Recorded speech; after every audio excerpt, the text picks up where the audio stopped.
ఫిరాయింపు ఎమ్మెల్యేలపైన speaker మరోసారి విచారణ జరిపారు. ఈరోజు మొదలుగా జగిత్యాల ఎమ్మెల్యే సంజయ్కి సంబంధించి విచారణ జరిగింది. ఆయనకి క్లీన్ చిట్ ఇచ్చారు. ఇక మరి కాసేపట్లోనే కడియం శ్రీహరికి సంబంధించినటువంటి ఆ పిటిషన్ పైన కూడా విచారణ జరగబోతోంది. సో కడియం పార్టీ మారారంటూ అనర్హత వేటు వేయాలని BRS MLA KP Vivekananda Goud speaker ఫిర్యాదు చేశారు. అయితే జగిత్యాల ఎమ్మెల్యే సంజయ్కి ఇప్పుడు స్పీకర్ క్లీన్ చిట్ ఇచ్చారు. సంజయ్ పార్టీ మారినట్టుగా ఆధారాలు లేవంటున్నారు స్పీకర్. ఇప్పటికే అనర్హత పిటిషన్ ఎదుర్కొన్న ఎమ్మెల్యేలలో బండ్ల కృష్ణమోహన్, గూడెం మహిపాల్ రెడ్డి, ప్రకాష్ గౌడ్, అరికపుడి గాంధీ, తెల్లం వెంకట్రావు, పోచారం శ్రీనివాస్ రెడ్డి, కాళయాదయ్యని విచారించిన స్పీకర్ 8 మంది ఎమ్మెల్యేలకి క్లీన్ చిట్ ఇచ్చారు. ఇప్పుడు జగిత్యాల ఎమ్మెల్యే సంజయ్తో కలిపి 8 మందికి క్లీన్ చిట్ దొరికింది. మరి కాసేపట్లోనే కడియం శ్రీహరి విషయంలో డిసిషన్ రాబోతోంది. ఇక చివరిగా మిగిలేది దానం నాగేందర్ మాత్రమే. మరి దానం నాగేందర్ విషయంలో ఏం జరుగుతుందో చూడాలి.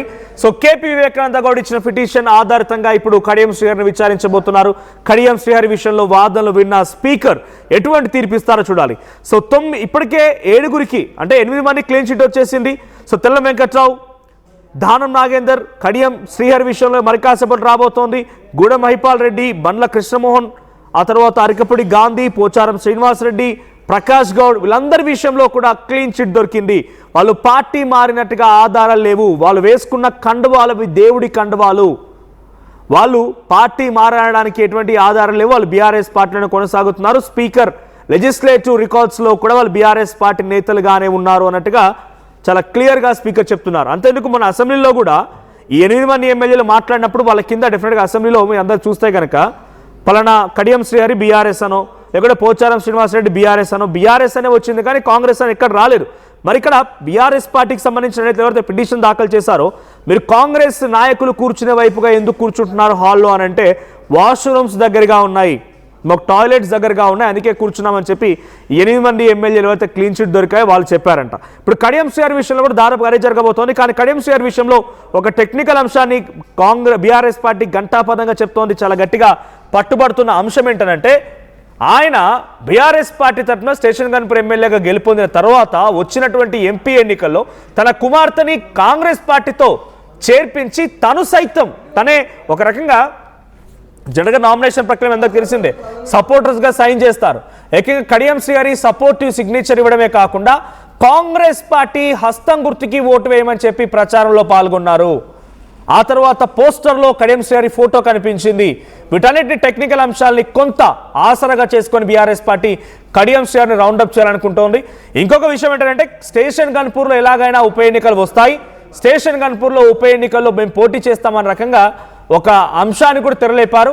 ఇటీవల బీజేపీ నుంచి అంటే బీఆర్ఎస్ పార్టీ ఎమ్మెల్యేగా కొనసాగి ఆ తర్వాత మధ్యకాలంలో ఎంపీ ఎన్నికల్లో అటు బీజేపీకి వెళ్ళినటువంటి ఆరూరి రమేష్ని కూడా, వర్ధనపేట మాజీ ఎమ్మెల్యే ఆరూరి రమేష్ని కూడా తిరిగి మళ్ళీ పార్టీలో జాయిన్ చేయించుకున్నారు. సో స్టేషన్ గన్పూర్లో ఎవరో పోటీ చేస్తారని రాజయ్యకి ఆరూరి రమేష్ మధ్య చర్చలు జరుగుతున్నాయని, బీఆర్ఎస్ పార్టీ సిద్ధమవుతుందని రకరకాలుగా చర్చలు జరిగాయి. ఇప్పుడు మరి కాసేపట్లో కడియం శ్రీహరి విషయంలో డిసిషన్ ఇవ్వబోతున్న స్పీకర్ ఎటువంటి డిసిషన్ ఇస్తారో చూడాలి. సో 8 మందికి క్లీన్ చిట్ దొరికింది. జగిత్యాల ఎమ్మెల్యే సంజయ్కి కూడా క్లీన్ చిట్ దొరికింది. ఒకసారి వివేకానంద గౌడ్ ఈరోజు కడియం శ్రీహరి విషయంలో విచారణ జరగబోతుంది కదా అని చెప్పి మాట్లాడిన సమయంలో ఆర్టీవీతో మాట్లాడుకొచ్చారని ఎక్స్క్లూజివ్గా ఆర్టీవీతో వివేకానంద గౌడ్ ఏం మాట్లాడారో చూద్దాం.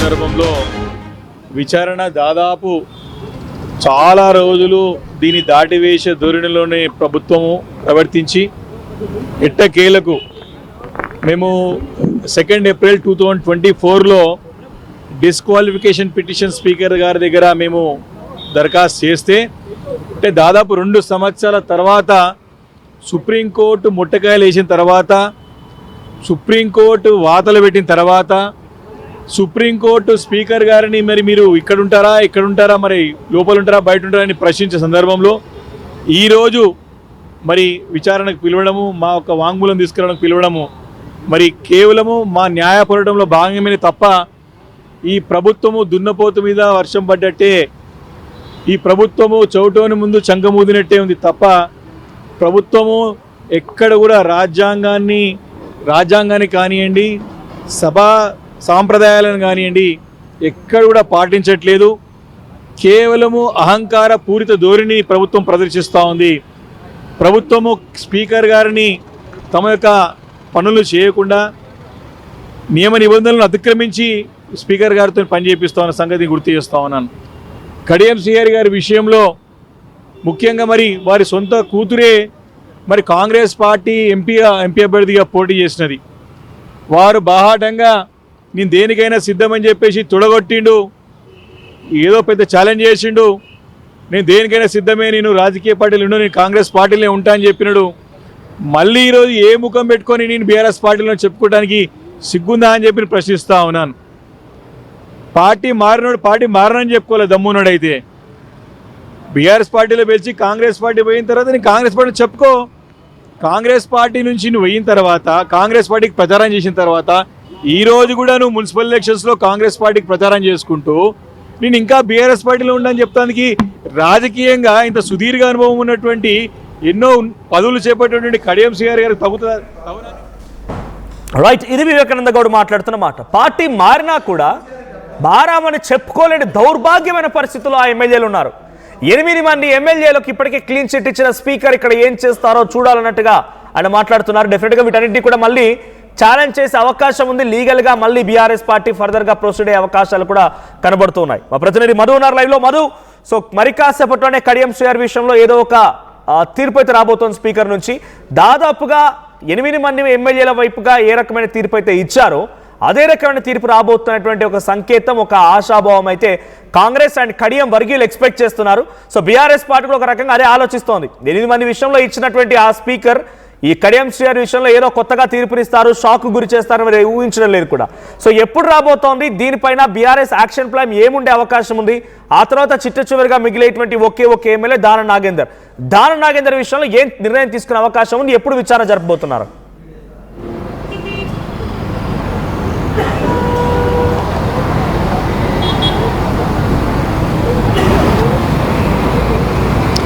ఎగ్జాక్ట్లీ, ఇప్పటికే ఆల్రెడీ నోటీసులు అందాయి పెండింగ్లో ఉన్నటువంటి ముగ్గురు విషయంలో, సంజయ్ విషయంలో, కడియం శ్రీహరి విషయంలో, దానం విషయంలో. సో సంజయ్ విషయానికి సంబంధించి కూడా కొద్దిసేపటి క్రితమే క్లారిటీ వచ్చింది. సో ఈరోజు కడియం శ్రీహరికి సంబంధించి నోటీసుల పైన విచారణకు రావాల్సిందిగా నోటీసులు ఇచ్చారు. దీంట్లో ట్విస్ట్ ఏంటంటే కడియం శ్రీహరికి ఇది నోటీసు ఇవ్వడం రెండవసారి. గతంలో స్పీకర్ ఇదే కార్యాలయం నుంచి నోటీసు రిలీజ్ చేసి వివరణ ఇవ్వాల్సిందిగా కడియం శ్రీహరిని కొడితే కడియం శ్రీహరి కాస్త టైం కోరారు. నేను స్పందించడానికి, నేను ఆన్సర్ ఇవ్వడానికి, రిప్లై ఇవ్వడానికి కాస్త టైం కావాలని చెప్పారు. టైం తీసుకున్నారు, టైం టేకింగ్ అయిపోయింది. ఇప్పుడు రెండవసారి నోటీస్ వచ్చినటువంటి సిచ్యువేషన్ కడియం శ్రీహరికి. సో కడియం శ్రీహరి బీఆర్ఎస్లో ఉన్నారా, కాంగ్రెస్లో ఉన్నారా, కొద్దిసేపట్లో స్పీకర్ నిర్ణయం తీసుకొని ఉన్నారు.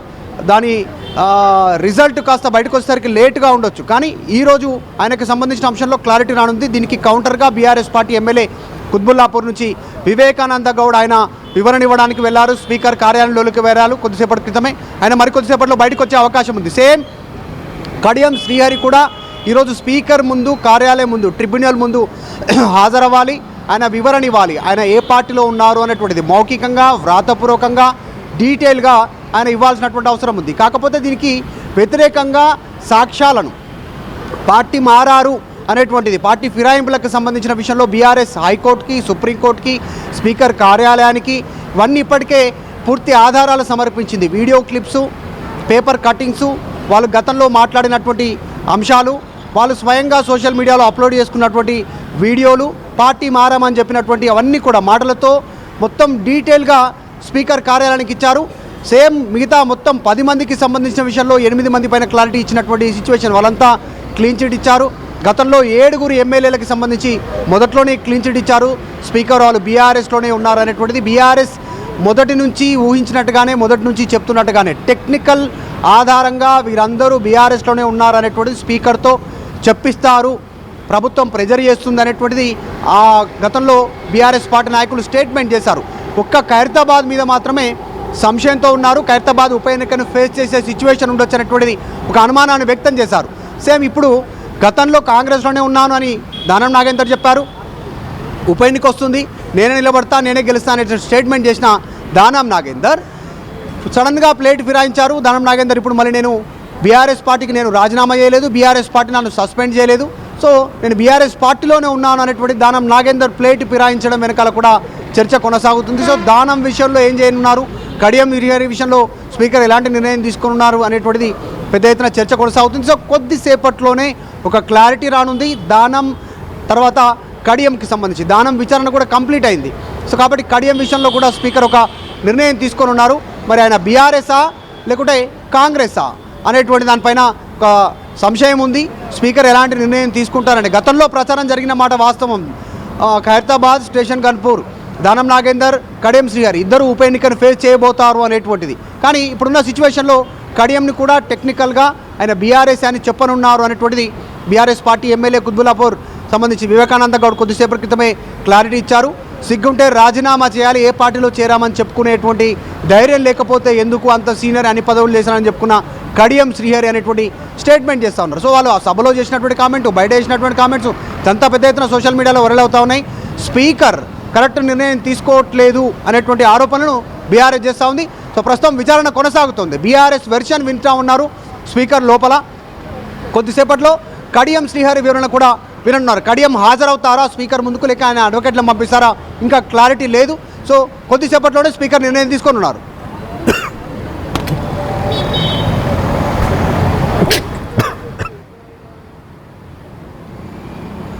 Right, thank you Madhu, thank you for the updates. మొత్తంగా కడియం శ్రీహరి విషయంలో మరి కాసేపట్లోనే స్పీకర్ నిర్ణయం తీసుకునే అవకాశం. టెక్నికల్గా అటు వరంగల్ ఎంపీగా తన కుమార్తె నిలబెట్టి ఆయన కూడా హస్తం గుర్తుపై ఓటు వేయమని చెప్పి అభ్యర్థించారు. తర్వాత ఇతర టర్మ్స్ కూడా జోడించి ఇటు కేపీ వివేకానంద గౌడ్ పిటిషన్ దాఖలు చేశారు. మరి దానిపైన మరి కాసేపట్లోనే స్పీకర్ నిర్ణయం తీసుకోబోతున్నారు. మరి స్పీకర్ ఎటువంటి నిర్ణయం తీసుకుంటారో చూడాలి.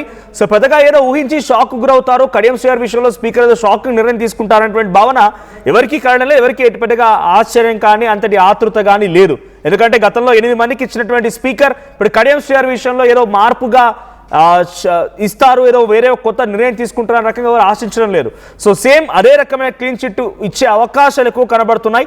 ఇక దానం నాగేందర్ విషయంలో ఏ నిర్ణయం తీసుకుంటారో చూడాలి. దానం నాగేందర్ విషయంలో స్పీకర్ ఎప్పుడు మళ్ళీ విచారిస్తారు, ఎటువంటి డిసిషన్ తీసుకుంటారో చూడాలి. సో ఎక్కువగా ఆలోచించే మేరకైతే దానం నాగేందర్ ఏదో ఒక డిసిషన్ తీసుకోక మునుపే స్పీకర్ డిసిషన్ కంటే మునిపే దానం నాగేందర్ రాజీనామా చేస్తారనేటువంటి ఒక చర్చ కూడా జరిగింది. మళ్ళీ మధ్యన 2 రోజుల నుంచి ఎక్కడ చూసినా దానం నాగేందర్ బీఆర్ఎస్ పార్టీలోనే ఉన్నాను, బీఆర్ఎస్ పార్టీతోనే కొనసాగుతున్నారన్న మాటలు మాట్లాడుతూ ఉన్నారు. మరి ఎటువంటి పరిణామాలు దారితీస్తాయో చూడాలి. సో మీ అభిప్రాయం ఏంటి? ఒకవేళ కనుక దానం నాగేందర్ విషయంలో కొంత క్రూషియల్గా ఉంది కాబట్టి నిజంగానే అక్కడ ఉప ఎన్నికలు వస్తే ఖైరతాబాద్ నియోజకవర్గంలో మీరు ఎవరికి సపోర్ట్ చేయాలనుకుంటున్నారు, ఎవరికి మద్దతుగా ఉంటారు? కామెంట్ చేయండి.